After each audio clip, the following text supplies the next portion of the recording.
ইরানের সঙ্গে আলোচনায় কয়েক দিনের মধ্যেই অগ্রগতি হতে পারে বলে আবারও আশা প্রকাশ করেছেন মার্কিন প্রেসিডেন্ট ডোনাল্ড ট্রাম্প। বুধবার হোয়াইট হাউসে সাংবাদিকদের সামনে এমনটা জানান তিনি।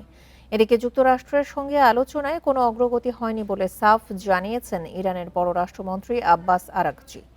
যদিও যোগাযোগের পথ এখনও খোলা রয়েছে বলে জানিয়েছেন তিনি। এ যেন শেষ হয়েও হইল না শেষ। ইরান যুক্তরাষ্ট্রের সংঘাতকে ঠিক এভাবে ব্যাখ্যা করছেন বিশ্লেষকরা। শনিবার ১০০তম দিনে গড়ানো এই সংঘাত বন্ধের সুনির্দিষ্ট কোনো দিনক্ষণ ঠিক না হওয়ায় ধোঁয়াশা যেন কাটছেই না। তবু নিত্য নতুন আশার বাণী শুনিয়ে যাচ্ছেন মার্কিন প্রেসিডেন্ট ডোনাল্ড ট্রাম্প।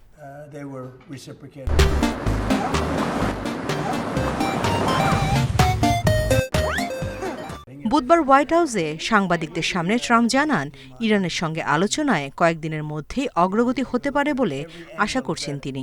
এ সময় সম্ভাব্য চুক্তির অধীনে ওয়াশিংটন তেহরানের সমৃদ্ধ ইউরেনিয়ামের মজুদ সুরক্ষিত করতে পারবে বলেও মন্তব্য করেন ট্রাম্প।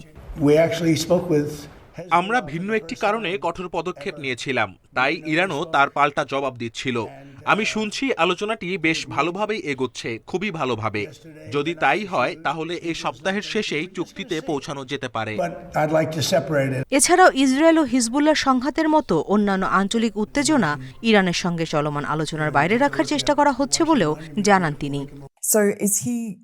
এর আগে পরমাণু অস্ত্র না রাখার বিষয়ে ইরান সম্মত হয়েছে বলে নিউ ইয়র্ক পোস্টের এক পডকাস্ট সাক্ষাৎকারে দাবি করেন মার্কিন প্রেসিডেন্ট। তবে কিভাবে এবং কোন প্রক্রিয়ায় ইরান এ বিষয়ে রাজি হয়েছে তা নিয়ে বিস্তারিত কিছু জানাননি ট্রাম্প। এছাড়াও হরমুজ প্রণালীতে অচলাবস্থা খুব দ্রুত সমাধানের পথে এগোবে বলেও মন্তব্য করেন তিনি। ইরানের বর্তমান সর্বোচ্চ নেতা মোস্তফা খামেনি যুদ্ধবন্ধের আলোচনায় সরাসরি সম্পৃক্ত রয়েছেন বলেও সাক্ষাৎকারে জানান ট্রাম্প। এ সময় ভবিষ্যতে পরিস্থিতি অনুকূলে থাকলে মোস্তফা খামেনির সঙ্গে বৈঠকের সম্ভাবনা রয়েছে বলে ইঙ্গিত দেন মার্কিন প্রেসিডেন্ট। ইরানের সর্বোচ্চ নেতার সঙ্গে আলাপের বিষয়ে এখনো ভাবিনি, তবে আমি এটা নিয়ে ভাবব। আমি তার সাথে দেখা করতে চাই। সবকিছু কিভাবে এগোয় তার উপর নির্ভর করে। সম্ভবত কোনো এক সময়ে দেখা হবে। এদিকে যুক্তরাষ্ট্রের সঙ্গে আলোচনায় কোনো অগ্রগতি হয়নি বলে সাফ জানিয়েছেন ইরানের পররাষ্ট্রমন্ত্রী আব্বাস আরাকচি। যদিও যোগাযোগের পথ এখনও খোলা রয়েছে বলে জানান তিনি। Nusrat Jerin, Independent news.